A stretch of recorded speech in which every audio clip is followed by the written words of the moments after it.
तो कई दिनों के इंतजार के बाद आज सुप्रीम कोर्ट में वक्फ संशोधित कानून को लेकर सुनवाई हुई है और सुनवाई के दौरान सीजेआई ने कई महत्वपूर्ण बातें कही हैं। मैं आपको एक एक कर बताता हूं कि सुनवाई किन किन की याचिकाओं पर हुई, उसके बाद सीजेआई ने क्या कहा, किसने बात की शुरुआत की, ये तमाम चीज़ें इस वीडियो में मैं आपको बताने जा रहा हूँ।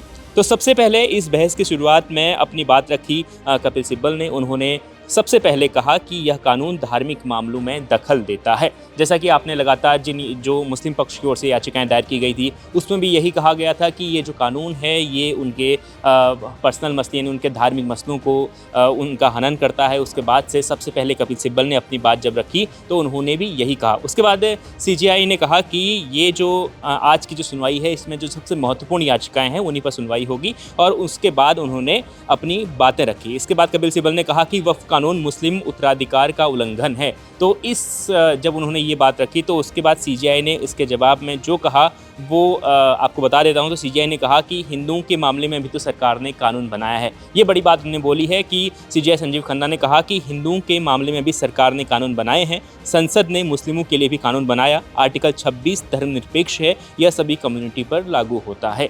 तो अब तक की सुनवाई में सबसे बड़ी जो बात थी सीजेआई की ओर से यही कही गई थी। उन्होंने कहा कि हिंदुओं के मसले में भी तो कई कानून बनाए गए हैं और ये जो नया कानून बना है ये जो है वो आर्टिकल 26 धर्मनिरपेक्ष है और ये सभी कम्युनिटी के लिए लागू होता है।